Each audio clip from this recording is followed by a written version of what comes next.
Welcome to the Growth and Banter podcast. My name is Blake McCullough, CEO and founder of GMS Media Group, one of Australia's leading creative digital advertising agencies. This podcast is for anyone looking to learn the insights and strategies from industry leaders and the highs and lows with building a successful life. On this podcast, we're joined by Sophie Hood from Soul Tonic, and she's going to share with you the recent journey she's undertook on reality TV show Gordon Ramsay's Australia Food Stars and all the highs and lows with being on reality TV. I hope you enjoy. Welcome, Sophie. Thanks for having me. It's a pleasure having you on. Now, we've got a fair bit to talk about today.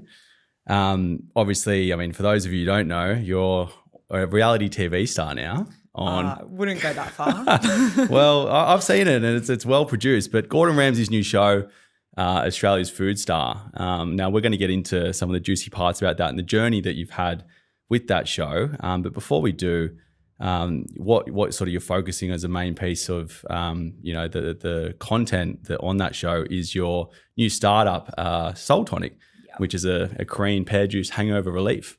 So before we jump into your journey with Gordon Ramsay's TV show, talk us through how you've started Soul Tonic.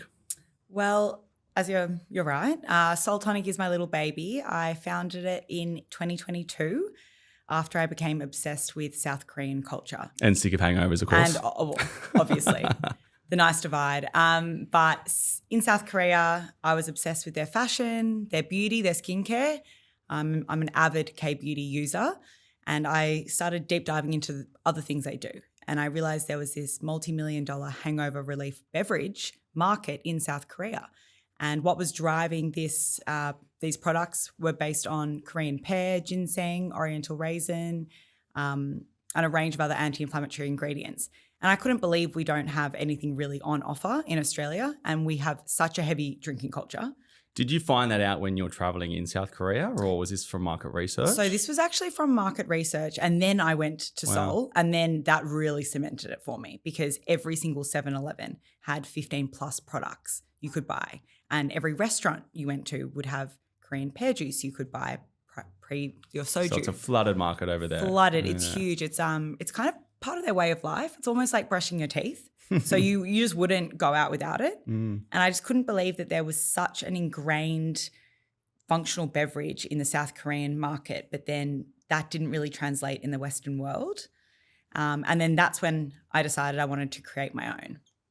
And so I spent the best part of 2022 sampling with manufacturers in South Korea, and I could go on for hours about that process in itself, going to tender as an Australian young girl, in a market that you know nothing about and can't speak a word of the language, presented a lot of challenges. I got scammed many times. It was really hard to find someone I could really partner with.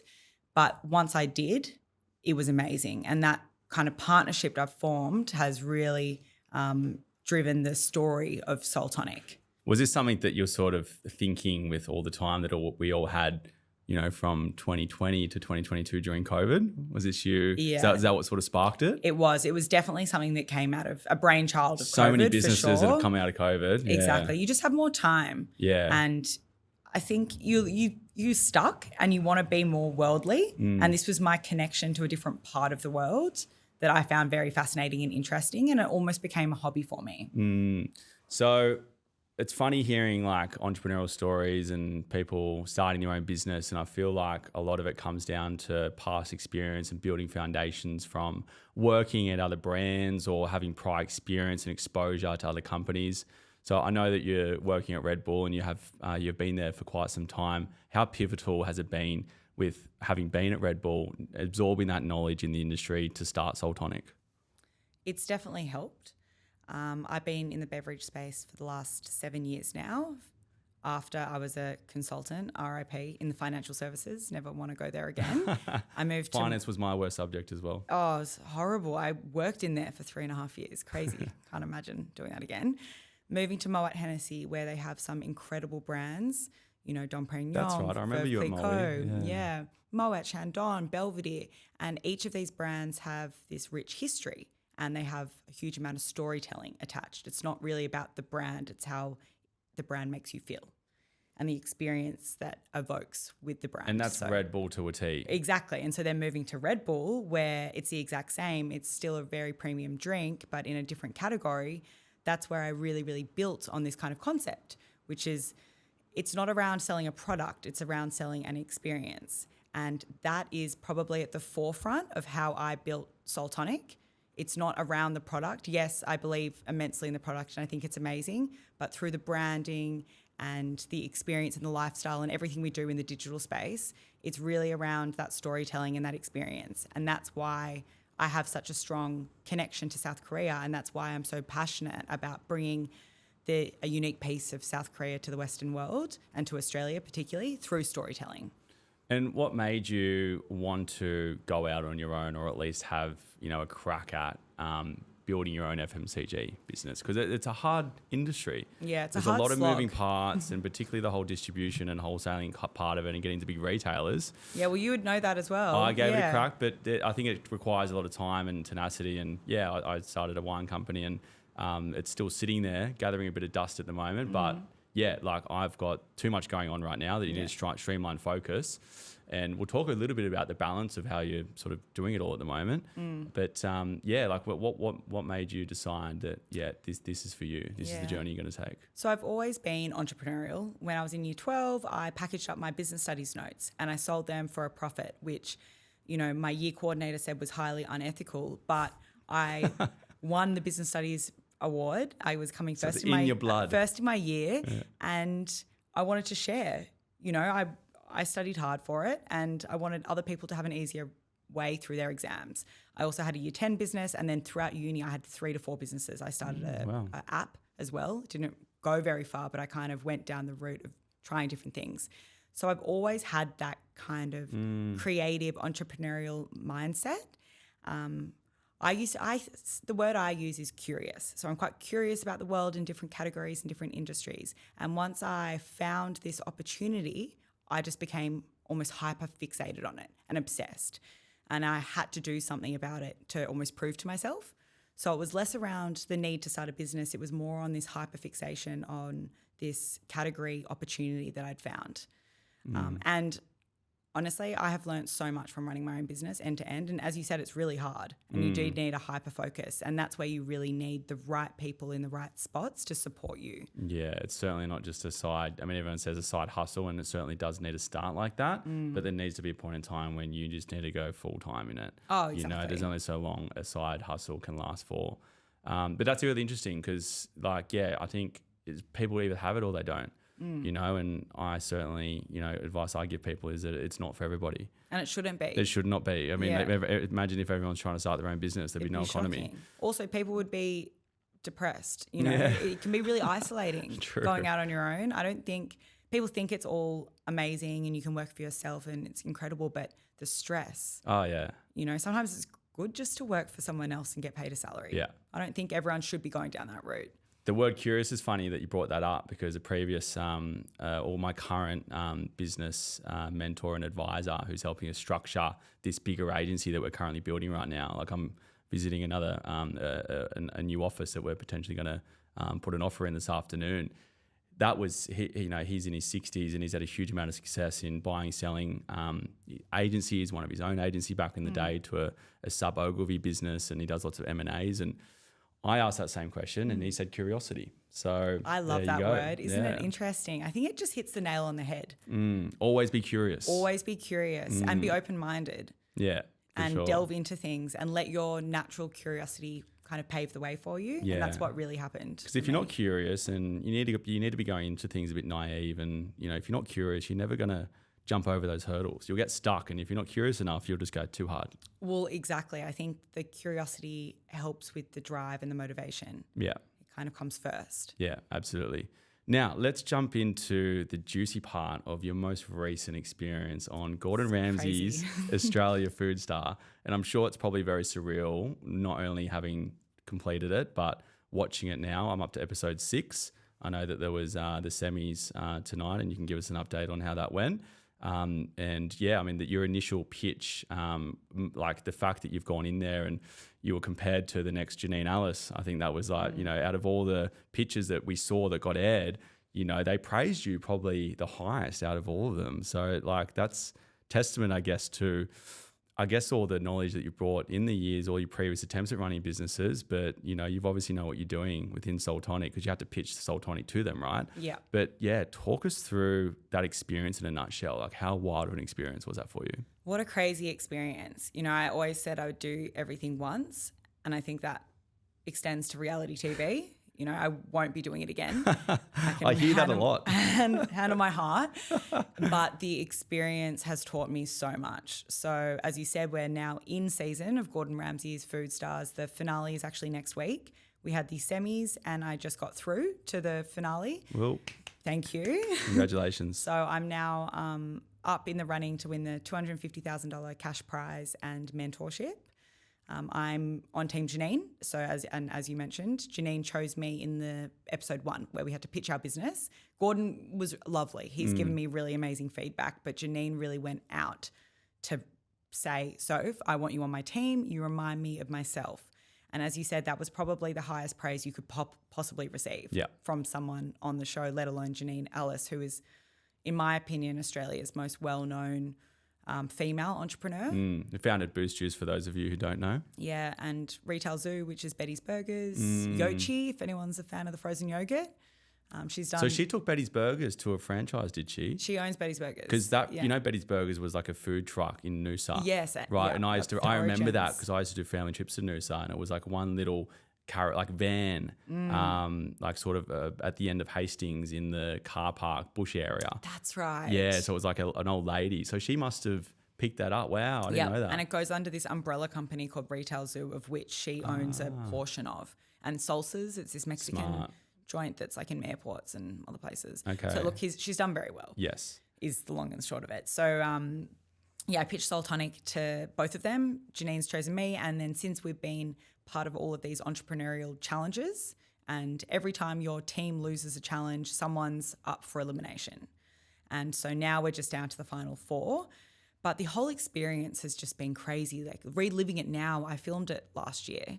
So reliving it now and seeing the editing for the first time, seeing things that I've said, not remembering things that I've said, seeing how they've paused on certain moments. There's cliffhangers before ad breaks. I'm almost nervous, even though I know the outcome. So, well, I know the outcome to an extent. I don't actually know who wins. Yeah, that's interesting. Yeah. And like there's a lot of challenges that they put you through, and it's sort of similar to The Apprentice in a way that when I'm watching it. And yeah, it is a bit like nerve-wracking even watching it, not even being involved in it. For those of you who haven't seen it, go on to 9 now and you can rewatch all the episodes. We're up to the semi-finals now, so jump on and check it out. But yeah, the challenges, like the collaborations that you guys do from the likes of Matt Moran, Nick Kiorgios with his live drink. You've got Chiko Roll, Vegemite.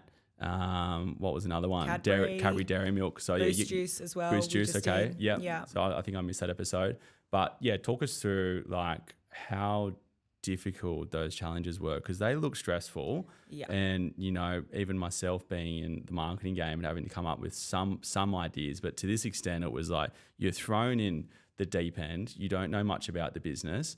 You're having to then go into the public and, really let down your vulnerable side in some circumstances. And I can only imagine how cringy some of those experiences were. Horrific. But that's sort of what you have to do when you go and building a new business. Totally. There were a lot of parallels to building a business, right? So yes, we got thrown into the deep end. I had to wear a gold morph suit and run down the Melbourne CBD in the pissing down rain and get people to scan a QR code. With a megaphone. And my morph suit basically went see-through. So that's good. But you would be given these challenges and you'd be given the craziest time and deadlines to do it in, but not only are you trying to think of these ideas for these companies to execute on in sometimes less than 12 hours, sometimes even shorter, but you have to work with a bunch of people that you really don't know in these teams. And as you'd know, well, as you would or wouldn't know, but there's a lot of people in Australia and there's a lot of different types of founders. And on this show, there was everyone from people of an older age demographic to a younger, with cross-category products. Respectfully, it was a mixed bag of marbles. A serious mixed bag. Some people who'd never worked for anyone else before, some people who had. So people's communication styles and idea generation were all at different levels. So I think the hardest thing to navigate was actually everyone else's emotional health and making sure everyone felt heard, but also trying to deliver on the challenge and win. It was very hard, actually. It got quite, I think managing other people was the hardest part of the show rather than the actual challenges. Yeah. And I know that you were put on the chopping block a couple of times. I watched the fine dining one, and Yes. that was when I watched that, I didn't think it was that big of a deal, and I think you were a bit shocked as well when they brought it up in the grilling. But what do you feel was like one of the hardest challenges where you're just like, fuck, I don't want to be here? Yeah, look, there were a couple of low moments. The experience you were referring to was a challenging one. For context, the challenge was basically creating an experience for foodies, and you got given a chef, either Scott Pickett or Matt Moran, and you had to transport people to a concept. And we chose to do this like French underground concept, but everything you could have possibly thought about went wrong. It was a mess. It was a mess. You also had to hire entertainment. We got these projectors that just like didn't work because we wanted to do French underground. The red drapes were just not draping. The entertainment that was organised was a mime, and that mime actually went and spat on Gordon Ramsay's food during service. Oh, yeah. Unfortunately for me, one of the people who was invited to the experience to judge was actually a mutual friend, and I had an off-camera, maybe off-camera side conversation with him, and he was, like, Soph, how's it going? And I said, I'm not super proud of this event. I wouldn't really want to put my name to it. And then that kind of came out in the grilling where Janine said it would be a sackable offence to say that to a customer, which is completely fair, and I do understand that, but the context was it was a mutual friend. It was a side comment. I would have done the same thing. I didn't want to lie to him. What am I meant to say? Like, this is an amazing event. So obviously not. Yeah, get behind it. This is the best. Come on, enjoy this mime. Like it just, So I think sometimes I've been too honest on the show, and that's probably been to my detriment. Yeah. Things come out in those heated, situations as well. Yeah. What do they say? Loose lips sink ships. Yes, yeah, exactly. You got to have your anonymity Correct. on the show. And even in life and business, I feel like there's certain things that you have to, you got to be a little bit transparent, but not 100% transparent. Not too transparent. Yeah. And you have to sometimes hold your cards to your chest until it's the right time to speak. You have to be quite strategic with some of your communication. And in an environment like a TV show where you're being fed, sausage rolls after 12 hours of filming, and you're starving, and you have to ask to go to the bathroom, and you're not allowed, you have to get escorted everywhere, and all of these things, right? And you've mic'd up for 17 hours a day. Sometimes you're just not in the right frame of mind. I can totally understand that's how it's really pressures you and tests you as well. Yeah.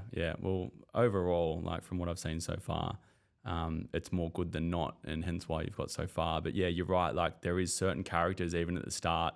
I know the lady with the hot sauce at the very start. I know she got evicted quite early, but she had a very strong personality. Yes. And I could even see in the pitch that was going to clash with Janine and Gordon. Yes. And Gordon took her on because the product was amazing and she was selling a lot. Yeah. But then Janine was like, good luck with that one, and it didn't end up working out. So there's a combination between your skills, but also how malleable you are to be under their wing, and they're obviously looking for someone to mentor long term, right? Exactly. So the product's one thing, but how are they going to work with you? They're not going to give up their busy lives just to work with someone if you're being I guess defensive and not willing to take their feedback on. Yeah, and that applies to business as a whole. If you think about going out and getting investment, you could have the best product in the entire world, but if you're a nightmare to work with and you can't communicate with your investors, they will not take you on. Yeah, forget it. It's like, forget it. They won't even talk to you. And if you can't speak their language and pitch to them in a way that makes sense to them, then it doesn't matter how good your product is or your business is. And that's definitely a really big learning, is that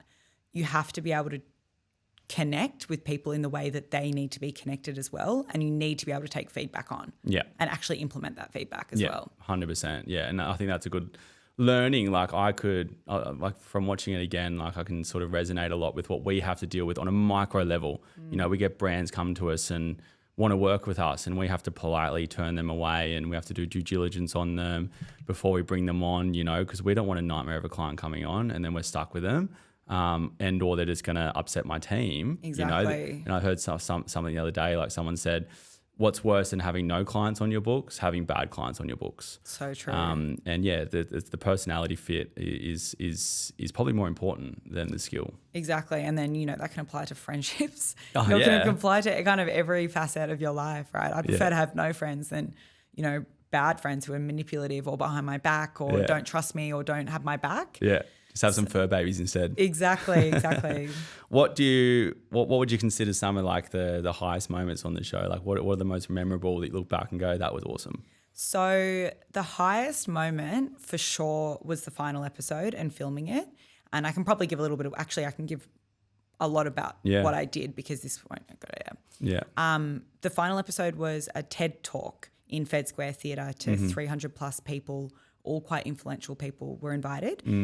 And you re-pitch your product, but you're on a stage, it's live, you've got cameras everywhere, you've got Janine and Gordon, and you have basically half an hour unscripted, like just go for it. Wow. Like connect with the audience, see how you go in a theatre. That's super challenging. So, and you're fully mic'd up, of course, and you have to engage, but you also have to tell your story.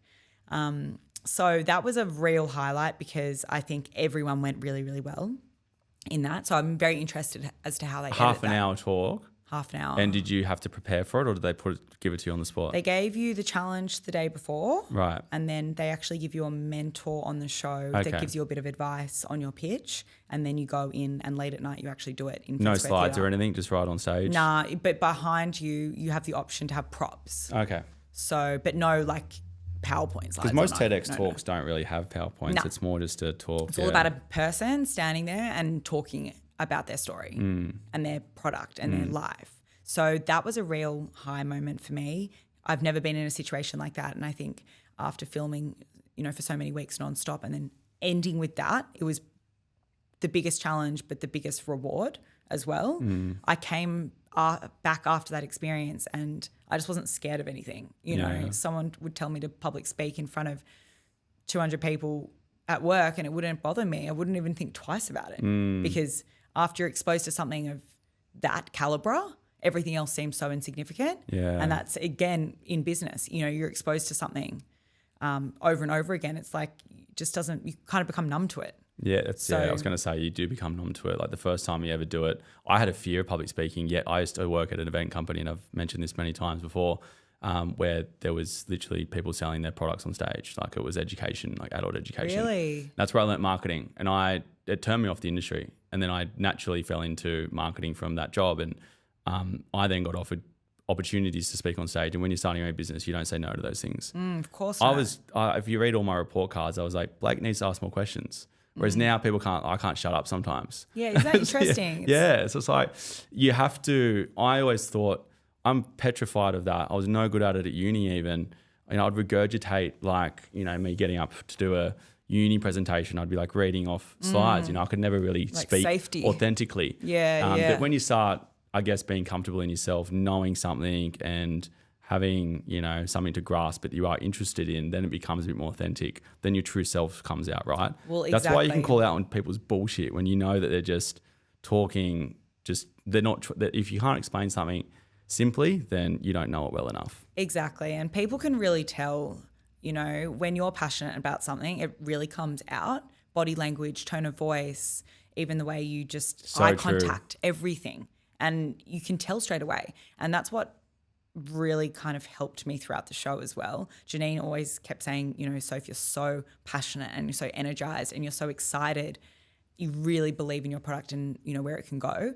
And that spirit is what I think that we're looking for. And that's definitely something I connected with her on because she said, Janine always said, if you don't believe in yourself, no one will. So, and that's, that just came with me the whole time. And bringing a unique ancient concept like the Korean Pear juice concept, to market from, a foreign country like South Korea to a Western world and Western economy like Australia, meeting your supplier, Mr. Park. How was that process? How did you even get to that point? And, what was the difficulties like, bringing that concept over here? Yeah, it was a weird one. So I basically had to go to tender in South Korea. I had a business plan. I knew what ingredients I wanted to use, and I knew how I wanted them sourced, but I didn't know who would be able to do it. And I didn't know anything about pear farmers, and I didn't know anything about manufacturing. Didn't even know there was South pear Korea. farms. Yeah, I mean, it makes sense, but yeah. Exactly. And I also didn't realize that Korean pears are sometimes 4 times the size of a normal pear. They're massive. They're huge. Yeah. And to even buy a Korean pear in Harris Farm, sometimes it costs $11 for one. Wow. It's crazy. And we have 2 full pears in every pouch. Wow. We extract it from the skin. From that alone, you'd put it in. immediately just be like, that is just a bust concept. Yeah, exactly. Yeah. It's crazy. So, yeah, basically went to tender. I got a translator from the Korean Government Trade Association that helps with exports. So I got given this translator, and I said to her, like, I need help. And she said, okay, I'll help you go out to market to see if there's any suitable manufacturers. And so she would arrange these meetings, and she would translate the conversation, because often the person that I was meeting with wouldn't be able to speak any English. And so when I finally met with Mr. Park, he was one of these people. He could speak no English, none. Really? And I was very tempted to go with someone who could speak a little bit more English just because of the ease. But the way Mr. Park didn't fight for me, but the way he understood the brief and the sampling method and the way that he explained his technique of extracting juice from from raw materials. It's this patented technique basically that's been passed down from his grandfather, and no one else does it. And he boils the fruit at a certain temperature, then he extracts it from the skin because that's where the nutrients are. Okay. And that forms part of our formula, Soul Tonic, which is uniquely Soul Tonic's, but he has the method to do it and he has the machinery to be able to do it.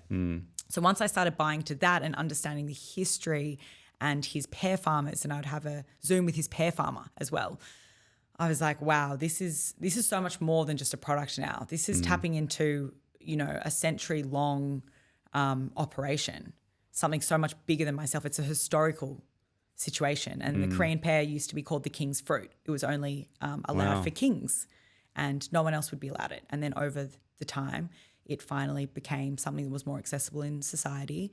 And even if you go to Seoul now, you'll see these Korean pears in this like amazing gold packaging, and you buy a 6-pack of them, and they're all sold to gift other people because they are considered, of that quality to be a gift. So after I, discovered that, that's when I started to really go into business with Mr. Park, and I would go and visit him, and then he would come and visit me, and our working relationship is such a big part of the company. Yeah, well, that could be like another secondary division of Soul Tonic, King's Juice. Yeah, literally. That's a good name. Seriously, it actually is. Yeah. It actually hit me up when you're going down that path. Yeah, exactly. Royalties. Yeah. So, I mean, for those of you, for viewers and listeners that don't know the benefits of Korean pear juice and it being a sort of, what would you call it, hangover relief or preventative supplement, like what are the health benefits outside of it, just sort of, I guess, somewhat being a preventative hangover relief? Yeah, so in layman's terms, I won't go into the technical scientific names, but basically there's enzymes in Korean pears that speed up the detoxification of alcohol in the liver, which help reduce hangover symptoms the next day. However, in South Korea, they use Korean pear juice and these other anti-inflammatory ingredients that we use to support digestion, for general well-being, for vitamin A, vitamin K, folate, iron. So they would just drink this just as a health tonic, right? And I could sell it in Australia as a health tonic, but I just don't want to be in that category. You want to that's start saturated. niche. Exactly. As well. And you want a point of difference, and you want a value proposition for your retailers, because otherwise when you go to Coles, you're now competing against every health shot in the aisle, every ginger, turmeric thing. You now have to compete against them, and to get on shelf, you have to take one of them off shelf. Yeah, good luck. So you don't want to be doing that. Yeah.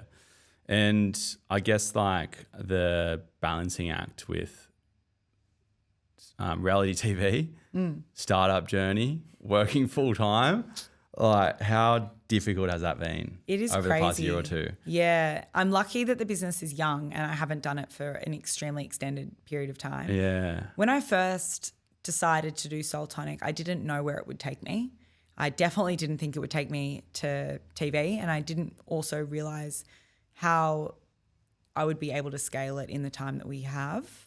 I have, gotten some help through the form of a guy I used to work with at Melt Hennessy, and he helps me with some of the commercial stuff, which is amazing.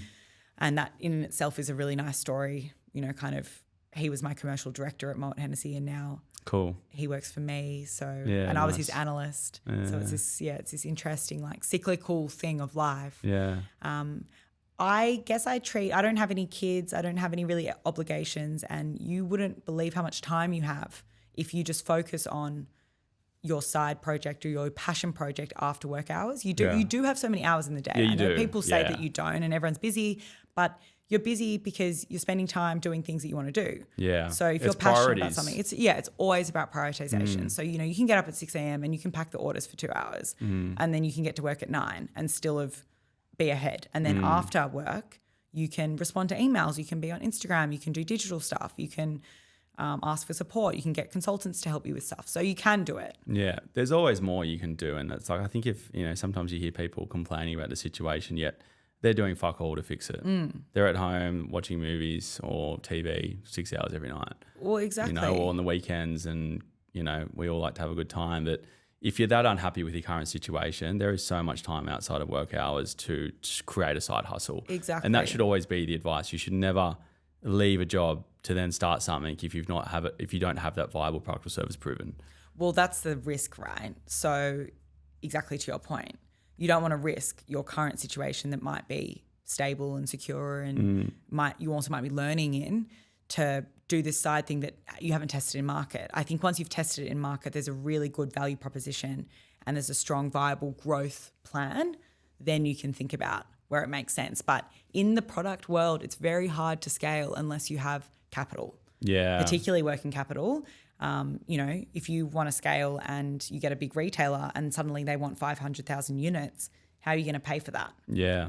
Before they pay you. Because you're probably not selling a lot online. It's probably more wholesale. Is that right? At the moment, it's wholesale. Online's gone crazy since the show. It would have, from the show. It's gone mental. Yeah. So Amazon has gone crazy. We've sold out twice in Amazon. Oh, good. And we keep restocking, but we almost that's where the can't margins restock. are. Ideally, you do want to sell straight online, right? Well, Amazon kind of acts like a wholesaler because they still buy from us.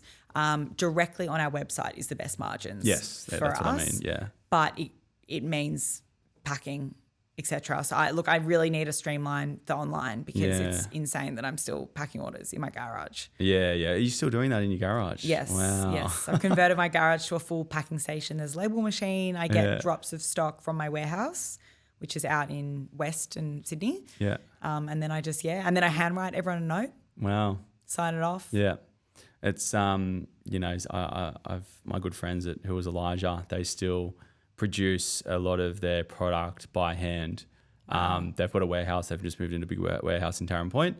I just literally today saw a message that they posted just with one of their big sales they've done, which is like a 40% store-wide sale. And, you know, their fulfillment's very fast, you know, and I think people expect things to be delivered so quickly online when they're buying things online. But, you know, they were getting a few nasty comments just on like products not turning up, you know, within 2 weeks. And it's like, well, you're buying from a handmade luxury business that's still, you know, in its growth stage, not a, you know, Tom Ford. So I think the expectations that people have around like buying online, so true. You know, like just because it's online doesn't mean it's going to act like an Amazon.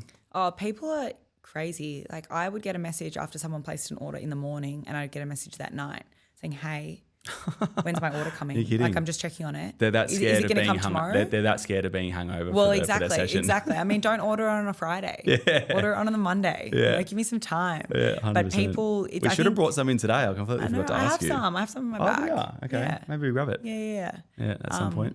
So yeah, people expect a lot from. I think the Iconic and platforms like that have really changed the game in terms of fulfillment, and they expect that from every small brand, and that's just unsustainable and unrealistic because even Australia Post, the amount of times they've lost my parcels and my packages, and you are the blame, not Australia Post. So if someone reaches out to me and they say I didn't receive it, and then I looked that Australia Post lost it, doesn't matter that Australia Post lost it, it's still my fault. So that's where it gets a bit tricky, and that's where my future growth ambitions is to be hopefully all wholesale. Yeah, people can be so nasty online, and we see a lot of it with our clients when, you know, they're trying to run ads, and it's just like the bigger splash you make, the more haters and lovers you're going to have as well. Yeah, there's so many. It's the way People it works. love. I've never actually written a hate comment, so it's really hard for me to empathize with these really nasty comments that come from people that don't know anything about the business or the brand or are ill-informed. Yeah. Even leaving a really nasty Google review, I don't even understand. Like, wouldn't you just give that feedback directly to the business? Exactly. Not like go behind their back and post it online for that to then be tarnished. And you look like an absolute idiot as well. I know. Don't even get me started on reviews. It can be a nightmare. And there needs to be some kind of checking system. It's like people can just leave reviews on anything now. It is a bit rogue, yeah. So talk us through the strategies and tactics, and I'm sure a lot of it from your past experience of how you landed your first big retailer and who that was. Okay, so it depends what you classify a big retailer. My favorite kind of mid-sized retailer that I landed that really gave me a good, step up is a grocer called QE Food Stores. And they're very similar to Harris Farm. They're in Metro New South Wales. So there's one on Oxford Street, there's one in Newtown, there's one in North Sydney, St Leonard's, Paddington, Darlinghurst. Was there one in Darlinghurst? Yeah. I've seen Soul Tonic at the counter in Darlinghurst. I was going to suggest Bronte. Yeah, there's 13 of them. And so that was only after 6 weeks of launching. The head buyer, Morale, God bless her. I have an amazing relationship with her. I love her. She received my product that I just literally dropped off at her personal home. I got her address and went over to Balmain and literally just her house, dropped it off, sent her this big deck and email, and I just kept following up because I loved shopping at QE. That was like my dream grocer. And I could just see it there. And I thought, this is the right way. Ticked that off in 6 weeks. And she gave me a go and put me on counter, and we did a bespoke Mardi Gras activation with them. We did Mardi Gras point of sale, all in the Mardi Gras stripes against the silver packaging. And that went really well, and we've been in there ever since. But that really validated to me the kind of premium grocery channel.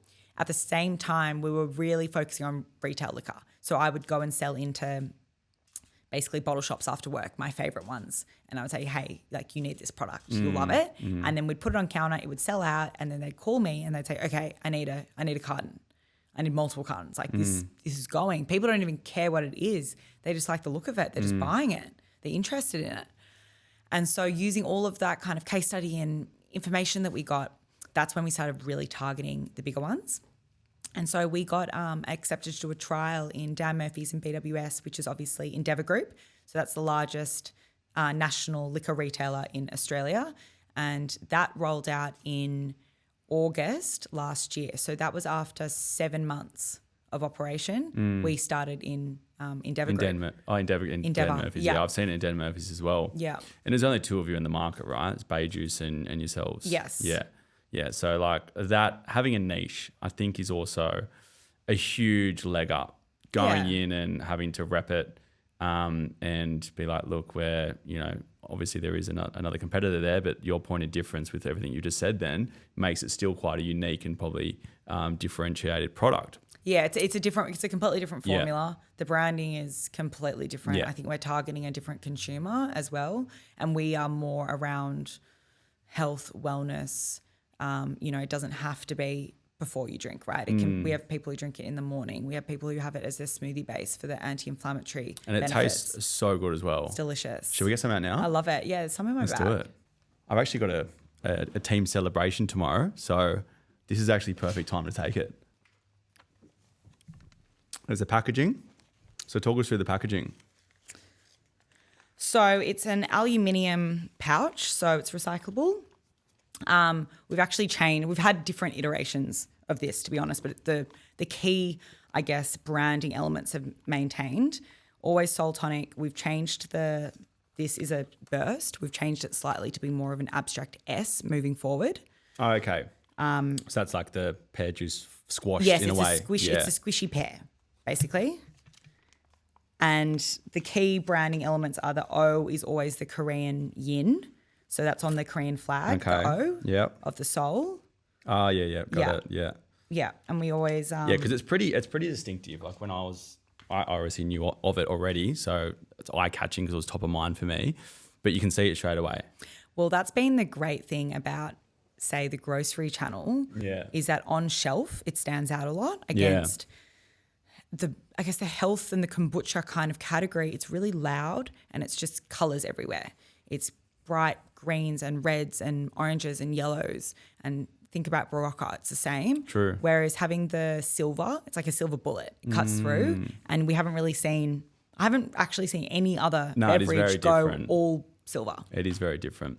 Point of sale, like in getting on counter, that's like front and center. You're getting Game all changer. the thoroughfare. Like how the hell did you go straight in with a new product onto counter and as a POS? Yeah, it's crazy because usually you have to actually pay to be on counter. So to get a space like that, it's prime real estate, because the aim is that every single person who goes and checks out, they just chuck one in, because why not? And that's where you get rate of sale. That's where you get more trial. That's where the awareness comes from. The best marketing tactic in the whole world is just having a good spot in store. Yeah. Really, in terms of converting to sales. That at the beginning, it was just negotiation, right? One by one. I had to be the face. I had to say, this is my baby. I believe in it, and throw in the emotional side. Yeah. If it was some random sales rep coming in, I would never get on counter. They wouldn't care. You have to be the face of your brand. Yeah. That's probably the biggest thing I've ever learned. And then with Dan Murphy's, we're about to drop into every Dan Murphy's nationally. So we've just gone into their DC, and there's a work order, I guess you could call it that, out that we're going to be on counter in every store. And that's from the head office down. And then otherwise, it's case by case. Yeah. But our argument is that it sells better on counter, so it's better for both of us. You guys sell more units, we sell more units. It's a good partnership, and it's a kind of product that is that kind of incremental, on top of product. Doesn't cannibalize anything else. Where did you learn all these sales techniques? Just over time. Over time. Yeah. Just a salesperson through and through. Salesperson at heart. So like in terms of challenges, there's obviously been many through starting Soul Tonic. The TV show would have been, and we've spoken about this before, I even got to watch it, and it really brings it more to life when you do actually watch it. But what do you feel like the biggest challenge has been, both within starting Soul Tonic, going on that reality TV show, and coming now off the back of it, and potentially even winning it? We won't know yet, or we don't maybe know. we will when this airs. But yeah, like what do you feel like the biggest challenge has been? The biggest challenge for me is definitely time management and prioritization, which is a very interesting thing. It's not actually specifically business related. It's about trying to scale the product in a way that's sustainable for my life. That's been the biggest challenge, because if you scale too fast, it's this double-edged sword. You need more money to be able to scale fast, and then your business might fail. And then if you scale too slow, you aren't really like making an impact in market, and you don't really have a value proposition for your retailers, and it means the rate of sale isn't there. So it's this balancing act, and trying to balance every element of the business to work cohesively across marketing, ops, supply chain. I keep outgrowing these little like side processes that I put in, and it's just relearning how to be more efficient. So for me, it's just prioritization, and it's so hard when you've got a list of 100 things to do. What goes to the top? And there's all these people, especially from the show, reaching out to you, and they want your attention, and they've got this amazing idea. And we've had these amazing little businesses all over Australia reach out wanting to range Soul Tonic. But the issue is, how do I get them the stock? If they're a little pharmacy in far north Queensland, that means I have to start being in a pharmacy distributor that they buy from, and they might be in a niche one. And then I have to form the relationship with the distributor. I have to get into their sheds, and then they have to do it. So it's been the biggest challenge is prioritization, and also the feeling of letting people down. Yeah. And that's a big thing too. Like you want to be everywhere, but you don't want to start a relationship if it's not the right time to potentially burn that bridge. Well, exactly. If I can't fulfill or meet the relationship to the standard that I would want, then I don't want to engage, but then I also don't want to let them down. Yeah. And, they've come to me. So it's this hard thing, because everyone's thinking, oh, you must be so excited. All these people are reaching out to you and you're having all this success and yada, yada, yada. I'm like, well, more success is more stress, and it's more pressure. So just that feeling of constantly letting people down has been the biggest challenge, and spreading myself too thin, I think, despite everything that's happening that is positive. Well, I guess you're doing things so manually at the moment, and you have to, right? And, you're only probably working on it with yourself. You got a business partner too, right? I have a business partner that does a creative director, and that he has a stake in the business, And it's just you two? But then Scott, who's the commercial director, he is, I don't want to get to the structure of the business, but he's working for a portion of the business.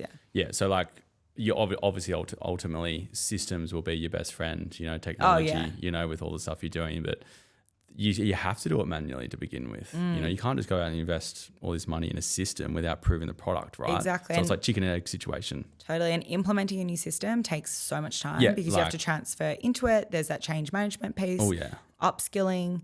Then there's teething issues. Yeah. And I know that from when I was a management consultant, and I would actually integrate these systems. That was the whole service we did. We would integrate these systems into niche areas of banks and wealth management and whatever. And it would be a full project team, to implement this stuff. So it's not just an overnight fix. Yeah, and like Salesforce, for instance, like as a system that could potentially help scale that stockist inquiry and the ability to be able to then, feed that inquiry off to, a distribution wing. But, that's going to cost hundreds of thousands of dollars. And it's just not the best use of money in the beginning. In the beginning, you want to ensure that you're doing things lean and you're putting money back into the business for more stock, not a system that you're going to need 3 years down the track. So everything's timing. Exactly. And everyone wants to sell something to you. Since the show, and obviously reaching audiences that I never would have reached before, not even for Soul Tonic, but on a personal level. I've had more LinkedIn requests than I've ever had in my life, and more messages. But everyone's trying to sell me something. Everyone has a system. Everyone has some way of working. Literally. Get a virtual EA. Yeah. They're good. I had to get my group account director one of those because he's in New Zealand. So he's sort of managing like high level a lot of our accounts that come and go. And he's also got his own patch. But because he's not in the office, he's been with us for 7 years, Matthew. He was on episode 2, I think. There's only so much we can do to help him. Yeah, so he's like on all these meetings back to back. So we've got him a virtual EA. They cost a couple of grand, $1,500 to $2,000. So they're so powerful. That's right. Just to be able to like manage your calendar, just be the glue between the bricks so you're not missing things as well. So like all these meetings you're having, they're there with you. They're shadowing you. And then they can link up those next steps, or, on the meeting go, hey, can you put this into that system? And they're basically just pulling plugs for you, and you can use them for your life as well. Personally. Yeah, you actually. I need that because there's so many meetings. Cost effectiveness way of having an EA, right? Yeah, exactly. Because the worst thing is having this amazing meeting and then the follow up. They're exactly right. It's always the next steps that get me. Yeah. Either I don't have time to do the next steps, or I don't have time to respond to the next steps, or it just gets lost. Yeah, and then why did I have this amazing meeting? That's literally what this virtual EA is doing for Matthew. It's just like so stuff doesn't slip through the cracks. Because I even sometimes if I do 5 strategy sessions with like bringing new businesses in one day, and I don't have time to do that post email after it, and I do it at the end of the day, I've had 5 separate conversations. I'm like, what did I even say to those guys at the start of the day? It's like, you just got to be, got to be on it. I know, and you're only human. Like, how are you meant to remember all 5 I don't trust my memory at all. Yeah, neither do I. So let's talk about the face of the brand, because I think that's a big lesson there, because I think a lot of people think that, you only need to be the face of the brand if maybe you're customer facing, or if you have a coaching business. Obviously, it's more brand orientated, but I think it's become more and more aware that even with products, there is always a face attached to a brand. Look at Virgin with Richard Branson, Tesla with Elon Musk, Steve Jobs with Apple. There's always a face to a big product. And I think that storytelling is a big portion of getting something lifted off the ground. So like, how important is that been for you to have that reputation management for yourself, but being the face of the brand as well through obviously the TV series? I think being the face of the brand has probably been my biggest learning in terms of keep doing it.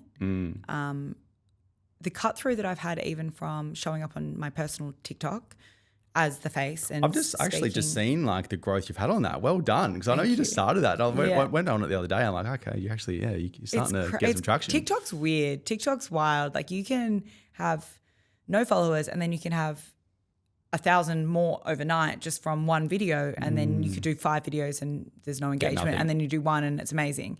I did have this one video that went viral when I was in Seoul, and it was of me and Mr. Park reading a newspaper where we were on the front page of the Australian Business Review for the Australian, and I showed it to him even though he can't read English, he's learning. And we filmed a shot of me. Learning just for you. He is. That's awesome. So cute.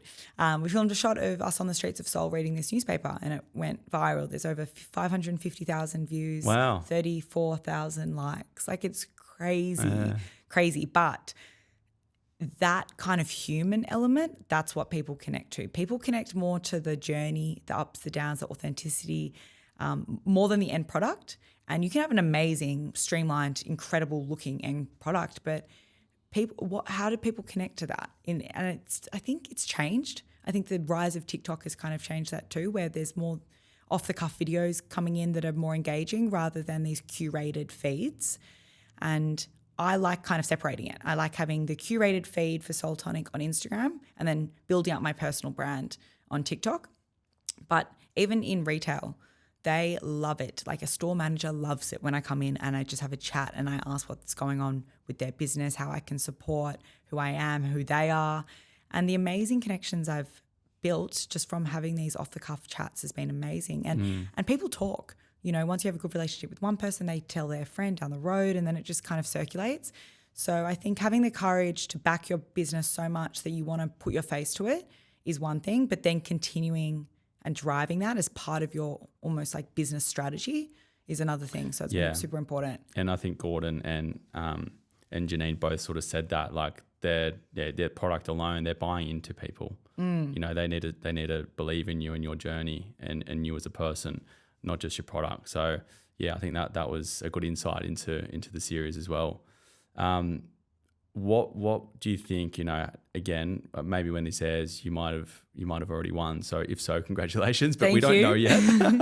or I'm sorry. But anyway, you're gonna do well. You're gonna do amazing anyway. Like the series is gonna put you on the map and it already has. So, but what do you think you would do? And I don't know if like this is more directed towards, you know, Janine as your potential mentor, and Gordon, you know, there's going to be two winners on each side, right? Yeah.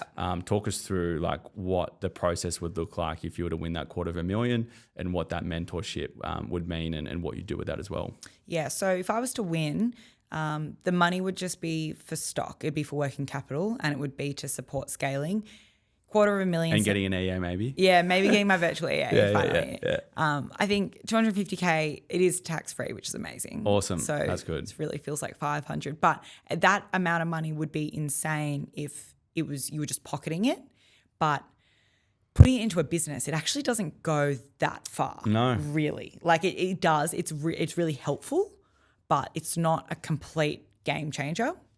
What could be the game changer is the mentorship, because I said this to Janine the whole season. You said it at the very start, I remember. You said, you know, the money's one thing, but getting your mentorship is worth its weight in gold. And you don't know what you don't know. And I kept saying that to Janine. I was like, I don't know, you know more than I know, but I'm just, you know, not running blind here, but I'm just going off things I know. You've got all this experience. If I can tap into what you know, imagine how powerful this would be. She might tell you something that could cost you $1 million down the track, and that's going to be way more than $250,000. Totally. And her connections and her network, if you can tap into that, and she's a public advocate for you, then that is completely worth its weight in gold. Like that, you know, that in itself is, I don't even think you can put a value on that. So I'm just excited to learn from her if I do win. Have they already been like, and throughout the show, I'm sure they would have been somewhat supporting you guys? Like, I know it's sort of not just like a single effort with you guys just getting thrown in the deep end. Like how engaged are they with all of you through the process of the show? As in Gordon and Janine? Yeah. Yeah, look, I mean, they're with you every day, right? They do step in at obviously certain times, but they're on shoot with you the entire time. Yeah. So you do have these kind of off camera, off cuff, you know, conversations and chats with them. And you do learn a lot from being in the grilling, they call it, this really intense environment where they basically... How long do they go for?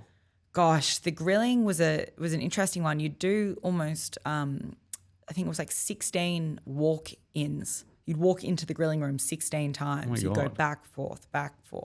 It was insane. Different angles, different shots. You'd sit in the green room for ages. And then the grilling in itself is, I don't know, maybe an hour, but they would cut it down to 3 minutes. Yeah. It's crazy. They film so much stuff that they never use, ever. But I have learned so much from them just off the cuff because people who are super successful, even a random comment from them can, change the course of the way you think. Fully. Yeah. Because I've even heard, I think it was Survivor, someone told me that the tribal councils go for like hours. Oh, it's crazy. Like hours. And then, again, it's like a few minutes. Yeah. They cut out so much stuff. They just need everything. So they have the choice. Yeah. It's like, plan B, C, D, E, F. Exactly. Literally. Exactly. So what do you feel like your proudest moment's been over the past year or two? I think, look, the show was one of my proudest moments just because I did go quite far in the competition and I didn't expect that. And I'd only, the product had only been in market for 3 months when I went onto the show. So it was very fresh. So that's a definite proud moment. It comes with its negatives and positives, of course. And then the other one has actually been the international expansion of Seoul. That's a huge thing I'm working on at the moment. We've currently got our first pallet on sea to Europe. Wow. So it'll be there before Europe summer, which is amazing. Where are you targeting specifically? So we actually have a distributor and a guy who is launching it in Ireland, and that's kind of our test market for the UK. And then at the same time... Heavy drinkers. Perfect. And we're working on the US at the moment. So we've had quite a lot of interest from retailers in LA and New York. Is it around America at all? Or not much. You'd think it would be. But you would, especially those LA consumers. They love anything wellness and they also like to have a good time. So there's a couple of products. It's very much the category's in its infancy. So there's a huge opportunity there. And they definitely like things that look quite aesthetic and they look cool, and the consumer is willing to pay a premium for a wellness product. And that's a really powerful piece of insight that I know that is definitely going to translate when we hit. So even just having the product internationally already in such an early stage of the journey is definitely something I'm really proud of. I can even picture this, like everyone walking around with it at Coachella. Not that I've been, but Coachella is just obviously recently. I don't know if it's still going or if it's finished, but like imagine just winning a contract to such an event like that, and it'd just being in every single bar. It'd be crazy. People would buy it. You'd be off your head. You'd be like, oh yeah, absolutely. I'm taking that. Exactly. Even at the end of the night, you just do anything when you're on your way out just to try to fix what you've done. Yeah.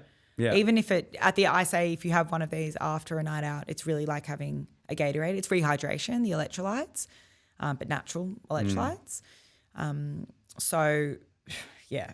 I take like Berocca, electrolytes. Sometimes Panadol. Like if I get headaches if I like wine actually gives me headaches. Yet I have a rosé company. Yeah, the irony. But the irony. A lot of people get headaches from wine. I do too, but I love a wine. Then you hear some people that are like, oh, I've never had a hangover before. Like we've got a new guy just started with us. He's like, I've never had a hangover. I'm like, I don't trust those people. No.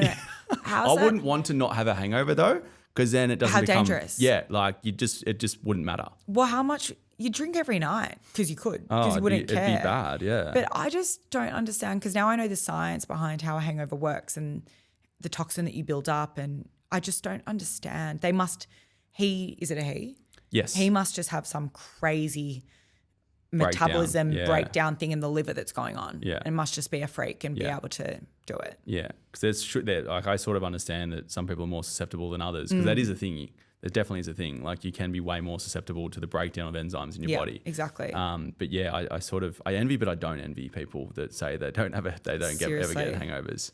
Same, because it moderates your drinking. Yeah, fully. Yeah, we need to have some sort of like pull-up system in our defense mechanism. Yes. To those looking to start, I guess, a business, but also particularly, I guess, in a FMCG setting, what advice would you give them? My advice would be, and I think we have touched on this, have a really, really solid value proposition. It doesn't matter how amazing the product looks, how good of a marketing person you are. If the retailer doesn't want to stock it and you want to be in retail, then you don't have a business. You know, it's in FMCG, right, where a lot of people want to be sold in retail and through distributors. You really need a reason for a retailer or even an online retailer to want to take you on if you're not just strictly going to be an e-com business.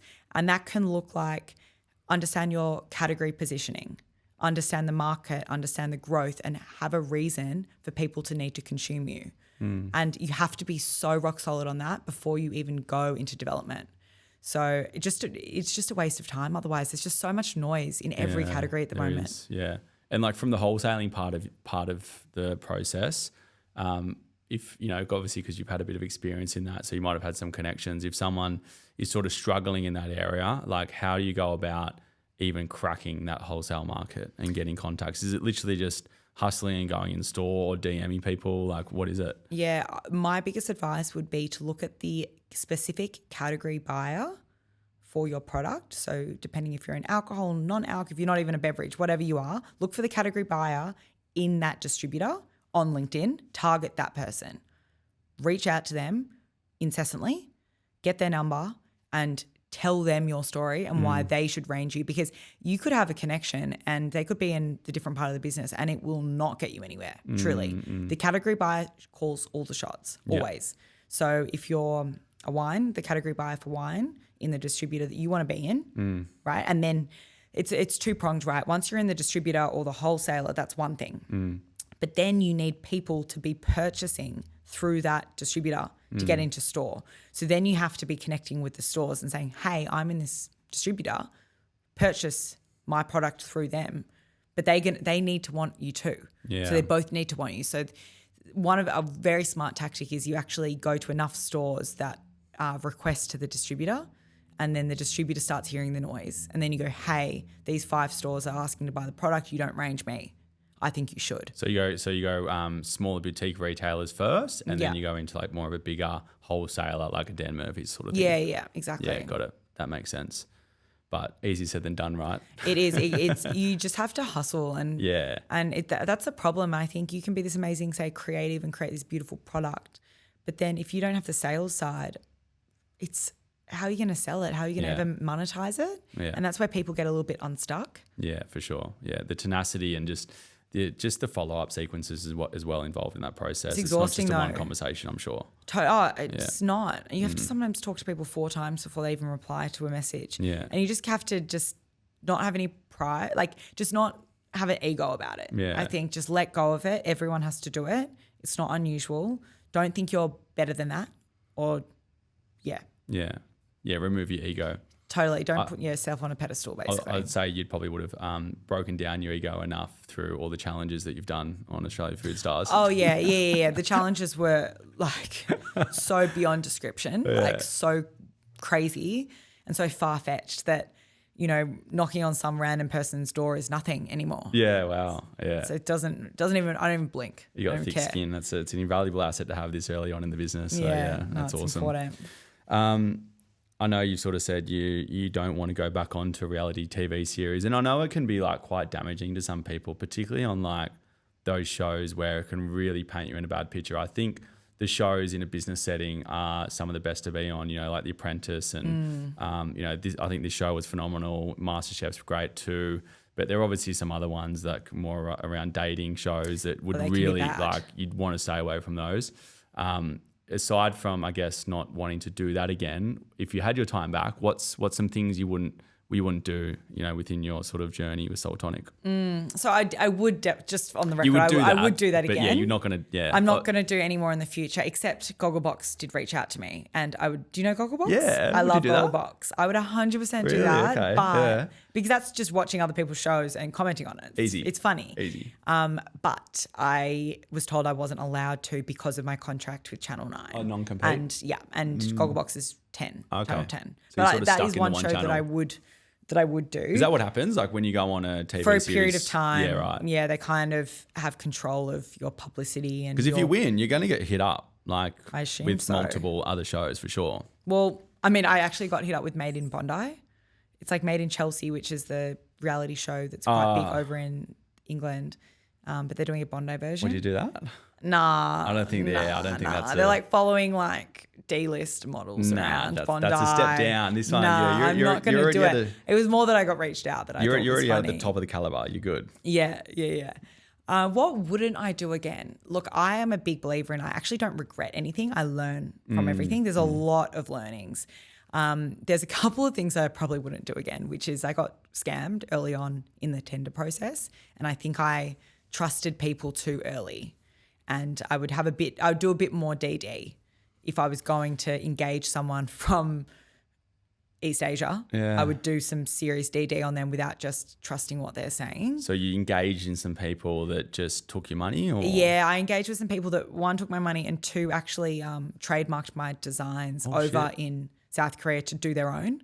Wow. Because they liked the name and the design so much. So I've actually been dealing with a trademark law case, and I've got South Korean lawyers that are basically dealing with that for me. And that's been going on since inception. I've basically had this legal case in South Korea, which is not ideal. Because I've trademarked a few businesses in Australia, but if someone takes it overseas, that's a completely different legality system, right? Totally. You have to trademark it overseas. And I looked to trademark around the world, and it was going to cost me like 20 grand up front to do all of it. So I just haven't, because it's such a big expense. But now expanding into international markets, I definitely have to be trademarked everywhere.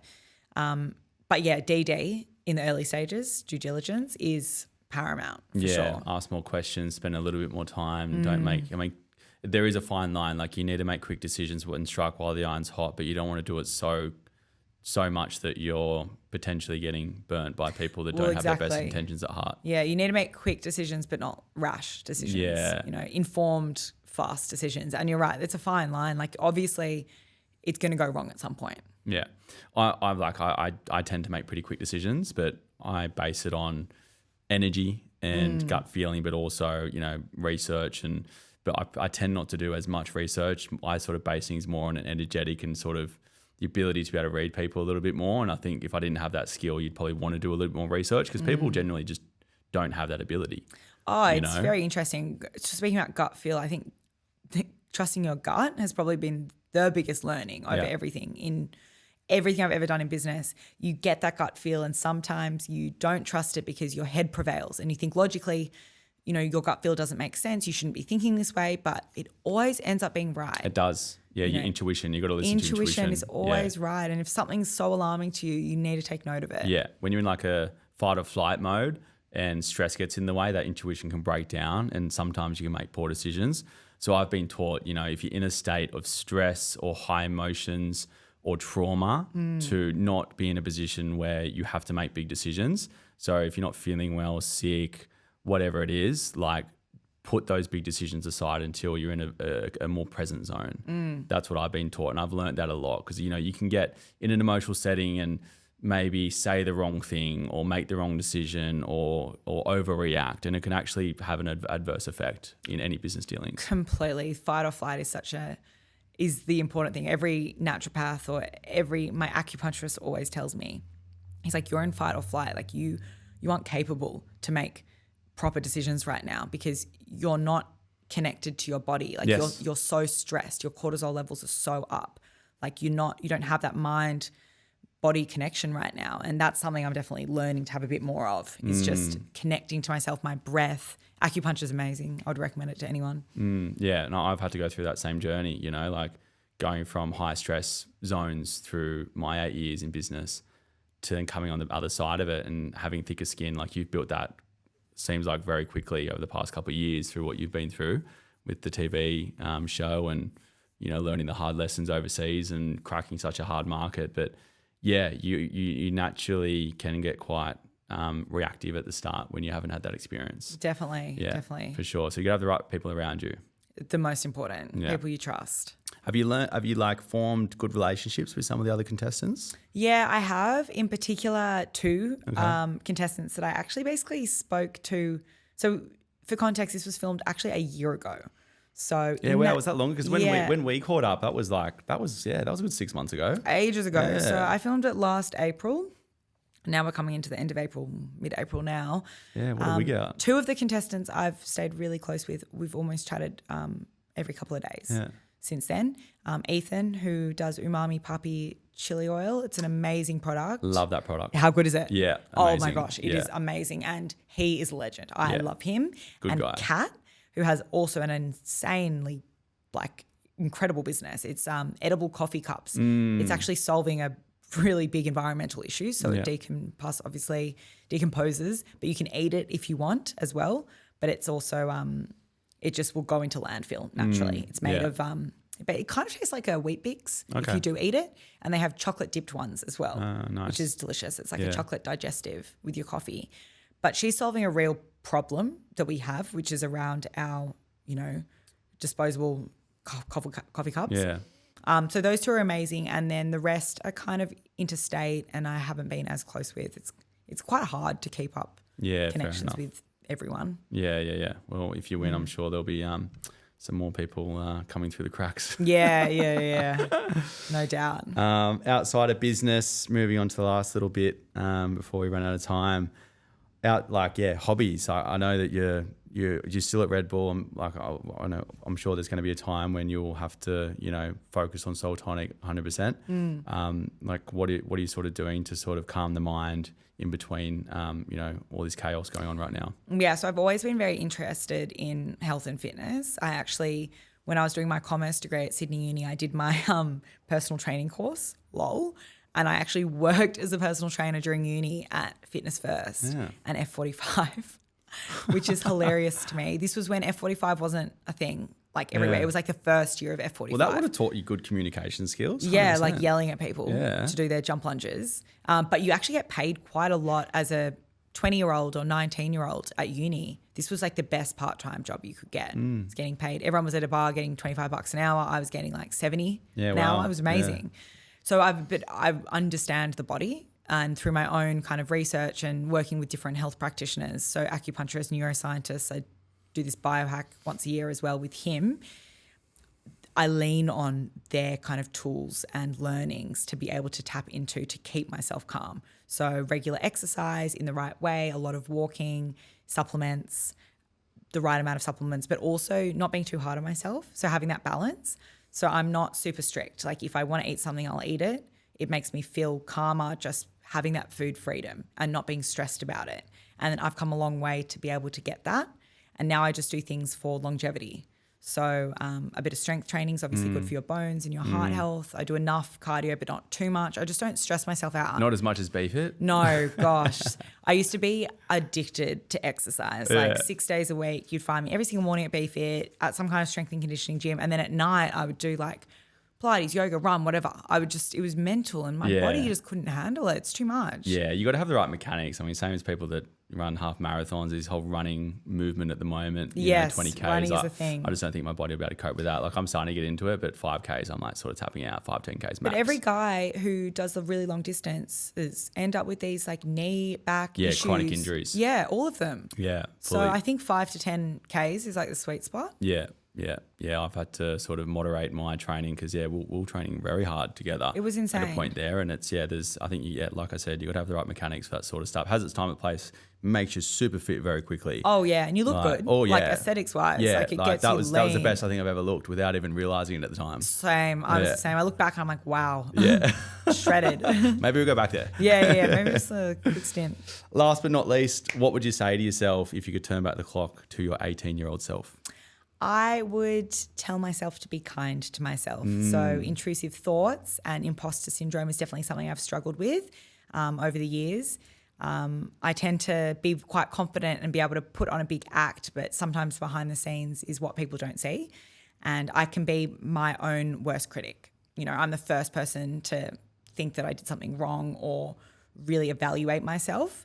And kindness prevails. And so I think if your mindset is to be kind and then you evaluate the situation, you end up in a more positive outcome. That's awesome. I love that one. And don't worry, you're not alone. We all have our intrusive thoughts and we can all beat each other up, and I'm a victim of that as well.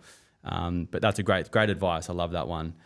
Sophie, congratulations on everything. Win or lose, because we don't know yet, but when this airs, we will, for whoever's listening. You're going to go amazingly well, irrespective of the outcome. Super stoked to learn about your journey, and can't wait to see what the future holds for you and Soul Tonic. So thanks. I really appreciate it. Thanks for having me. All good. Cheers. Sweet.